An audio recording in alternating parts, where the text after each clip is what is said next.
नमस्कार दोस्तों, YouTube channel Verma academy में आप सभी का स्वागत है।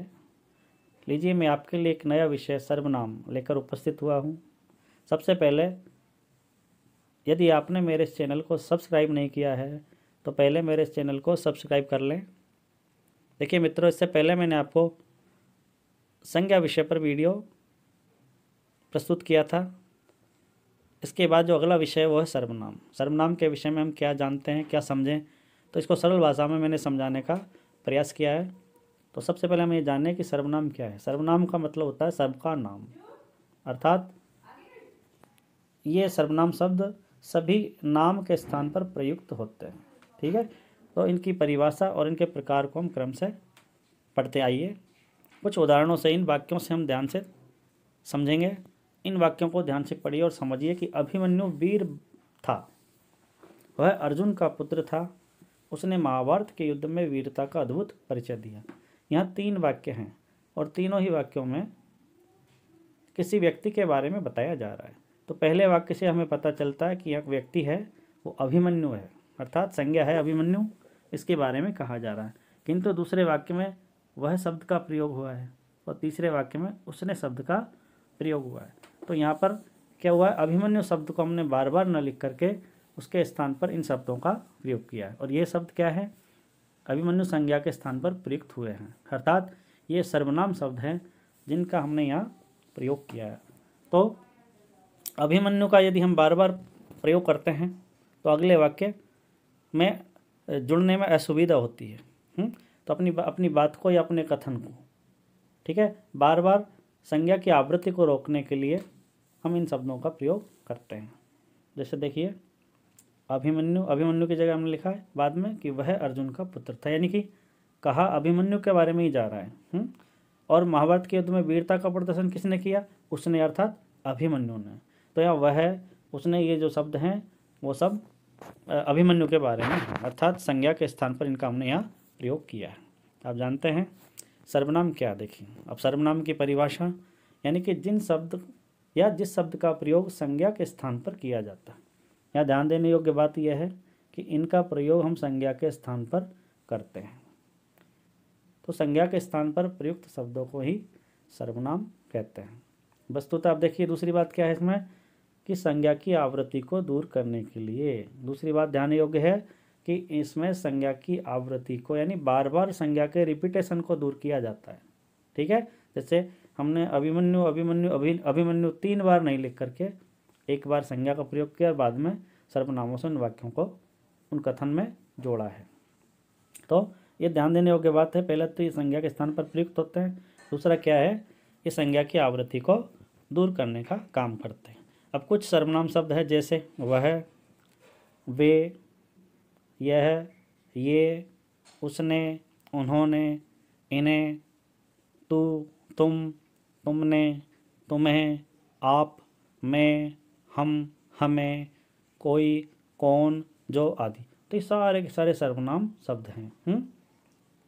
अब आते हैं सर्वनाम के भेद। तो सर्वनाम के मुख्यतः 6 भेद होते हैं, ये ध्यान रखना है। कितने? 6 भेद होते हैं। ठीक है, तो पहला भेद होता है इसमें पुरुषवाचक सर्वनाम, दूसरा निश्चयवाचक, तीसरा अनिश्चयवाचक, चौथा संबंधवाचक, पांचवा प्रश्नवाचक और छठा है निजवाचक। यानी कि इसी क्रम से हम इनको पढ़ेंगे। तो मूलतः अपन को ध्यान रखना कि सर्वनाम के 6 प्रकार होते हैं। तो आइए सबसे पहला इसका भेद लेते हैं, पुरुषवाचक सर्वनाम। अब पुरुषवाचक, नाम में ही परिभाषा छिपी रहती है, यानी पुरुष का बोध कराने वाले, या किसी पुरुष के स्थान पर या किसी पुरुष के नाम के स्थान पर जो शब्द प्रयुक्त होते हैं वे पुरुषवाचक सर्वनाम कहलाते हैं। देखिए यहाँ लिखा है पुरुष के नाम के स्थान पर। ठीक है, यहाँ पर क्या, किसी पुरुष का नाम होगा और नाम के स्थान पर इसका प्रयोग। जैसे अभिमन्यु किसी पुरुष का नाम था, लेकिन बाद में अगले वाक्य में वह शब्द या उसके या उसने, हमने उनके स्थान पर उसका प्रयोग किया। अभी एक, जैसे यहाँ देखिए, मैं, हम, वह, वे, तू, तुम आदि ये शब्द हैं, ये पुरुषवाचक सर्वनाम, यानी कि किसी पुरुष के स्थान पर ही इनका प्रयोग होता है। यह सर्वनाम, सुनिए, गौर देने योग्य बात यह है कि यह सर्वनाम विशेषकर वक्ता यानी बोलने वाला, श्रोता यानी सुनने वाला, और या जिसके विषय में बात की जाए अर्थात अन्य पुरुष। तो 3 रूपों में इनका प्रयोग होता है, अर्थात 3 पुरुषों का ये बोध कराते हैं। आइए हम इसका विस्तार से अध्ययन करते हैं। पुरुषवाचक सर्वनाम के यहाँ 3 भेद हैं, ठीक है। इनको हम अलग अलग रूप से इनको पढ़ेंगे। पहला है उत्तम पुरुष, दूसरा है मध्यम पुरुष और तीसरा है अन्य पुरुष। उत्तम पुरुष का मतलब होता है बोलने वाला, अर्थात वक्ता। मैं, मेरा, मुझको, हम, हमारा, हमें, हमको। जैसे मैं घर जाता हूँ, मेरा घर जयपुर में है, मुझको 5 रुपये चाहिए। तो ये क्या, बोलने वाला, ठीक है, उत्तम पुरुष होता है। मध्यम पुरुष, मध्यम का मतलब होता है सुनने वाला। जैसे तू कब जाएगा, तुम घर कब जाओगे, तेरा क्या नाम है, तुम्हारा घर कहाँ है, आप कहाँ रहते हो, आपका यहाँ क्या काम है, आदि वाक्यों में यदि हम इनको देखेंगे तो वो सुनने वाला अर्थात श्रोता के अर्थ में इनका प्रयोग होता है, श्रोता के लिए सुनने वाला। तो ये मध्यम पुरुष हुआ। अब आते हैं अन्य पुरुष। अन्य पुरुष मतलब जो हमारे सामने उपस्थित नहीं है, किसी अन्य व्यक्ति के लिए। जैसे लिखा है किसी अन्य के लिए, जैसे वह मुंबई में रहता है, तो वह हम किसी तीसरे व्यक्ति की बात कर रहे हैं, ठीक है, अन्य व्यक्ति की। उसका घर, उसकी, वे, यह, इनका, इनकी, ये सारे के सारे सर्वनाम शब्द ऐसे हैं जो किसी अन्य व्यक्ति के लिए इसका इनका प्रयोग होता है। तो यहाँ 3 भेद हुए इनके, उत्तम पुरुष, मध्यम पुरुष और अन्य पुरुष।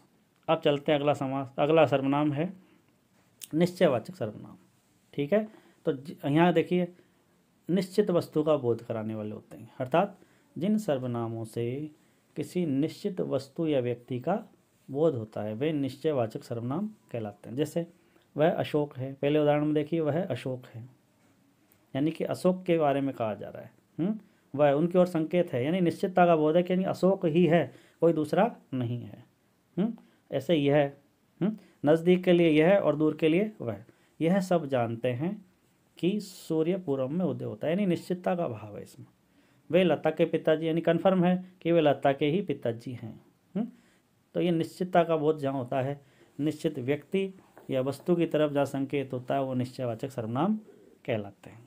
आइए अगला सर्वनाम है अनिश्चयवाचक सर्वनाम। तो सर्वनाम का ये अगला भेद कि जिन सर्वनाम, ये बिल्कुल उलट है, निश्चयवाचक सर्वनाम का उलट है, यानी विपरीत है, क्योंकि उसमें निश्चितता का बोध होता है, इसमें अनिश्चितता का भाव होता है। जैसे जिन सर्वनाम शब्दों से किसी निश्चित वस्तु का बोध नहीं होता है, यह लिखा देखिए, क्लियर है, ये निश्चित वस्तु का बोध नहीं होता, वे अनिश्चयवाचक सर्वनाम कहलाते हैं। जैसे कोई आया है, अब कौन आया है किसी को कोई पता नहीं। दही में कुछ पड़ा है, क्या पड़ा है कोई पता नहीं है, कुछ न कुछ गड़बड़ है, तो क्या गड़बड़ है ये भी जानकारी नहीं है। तो यहाँ 3 उदाहरण है जो ये, इनमें किसी भी प्रकार का निश्चितता का भाव नहीं है ना, पूरी तरह अनिश्चितता का भाव है। तो ऐसे सर्वनाम शब्द जिनसे किसी निश्चित वस्तु का बोध नहीं होता वे अनिश्चयवाचक सर्वनाम कहलाते हैं। अब आइए अगला है संबंधवाचक सर्वनाम, अर्थात संबंध यानी जो सर्वनाम शब्द एक का दूसरे सर्वनाम से के साथ संबंध का बोध कराते हैं, अर्थात एक शब्द का दूसरे से, उनको शर्तवाची भी कह सकते हैं, वे संबंधवाचक सर्वनाम कहलाते हैं। अर्थात देखिए, जैसे जो मेहनत करेगा उसे फल मिलेगा, अर्थात फल किसे मिलेगा, जो मेहनत करेगा, ये संबंध है। जो उसे, जिसकी लाठी उसकी भैंस, और जिसने आपको बुलाया हुआ है, तो जिसने और वह, ये आपस में संबंध दर्शाते हैं। तो ऐसे जो शब्द होते हैं वो संबंधवाचक। जो आया वो कल भी आया, तो जो और वो। तो यहाँ देखिए, जो उसे, जिसकी उसकी, जिसने वह, ये सारे के सारे संबंध दर्शाने वाले सर्वनाम शब्द है, इन्हें संबंधवाचक सर्वनाम कहते हैं। अब अगला सर्वनाम है प्रश्नवाचक सर्वनाम, अर्थात देखिए यहाँ नाम से ही पता चल रहा है हमें कि प्रश्नवाचक यानी प्रश्न का बोध कराने वाले, यानी कि जिन सर्वनाम शब्दों से प्रश्न का बोध होता है, या ध्यान दीजिए, प्रश्न का बोध होता है, वे प्रश्नवाचक सर्वनाम कहलाते हैं। जैसे तुम्हारे पिताजी कब आएंगे, आप क्या कर रहे हैं, आप खाने में क्या लेंगे, छत पर कौन है। तो ये जितने भी शब्द है जो, ये देखिए, कब, क्या, क्या, कौन, ये इन शब्दों से हमें, इन सर्वनाम शब्दों से प्रश्न का बोध हो रहा है यहाँ पर। यानी पूछा जा रहा है कब आएंगे, समय का बोध, क्या। ऐसे क्या, अगले वाक्य में आप क्या खाएंगे मतलब कौन सी वस्तु खाएंगे हैं, या कौन सा खाना खाएंगे, जो भी है। छत पर कौन व्यक्ति है, ये सब पूछा गया, प्रश्न पूछा गया यहाँ पर। तो इन शब्दों के माध्यम से प्रश्न का बोध हो रहा है, इसलिए ये सर्वनाम, प्रश्नवाचक सर्वनाम शब्द कहलाते हैं।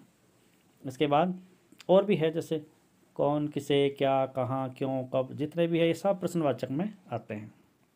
फिर है निजवाचक।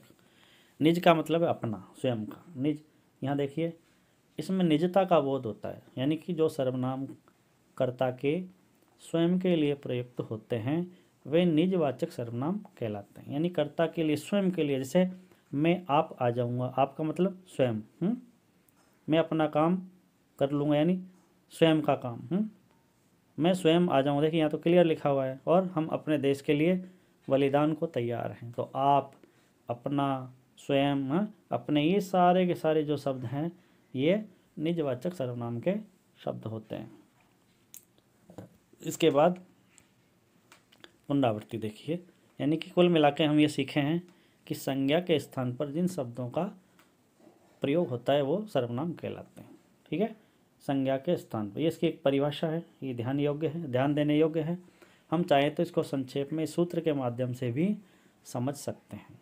जैसे एक फार्मूला बनाया है कि पू नी असम प्रनी। पू का मतलब होता है पुरुषवाचक, नी का मतलब होता है निश्चयवाचक, ए का मतलब अनिश्चयवाचक, सम का मतलब है संबंधवाचक, प्र का मतलब प्रश्नवाचक, और नी का मतलब निजवाचक। यानी कि इसको आप संक्षेप में इस फार्मूले से भी सर्वनाम को याद रख सकते हैं, यानी कि सर्वनाम के 6 भेद आसानी से याद किए जा सकते हैं। तो मित्रों, यदि आपको ये मेरा वीडियो अच्छा लगा तो इसको लाइक, कमेंट और शेयर कीजिए, और मेरे चैनल को सब्सक्राइब अवश्य कीजिए। धन्यवाद।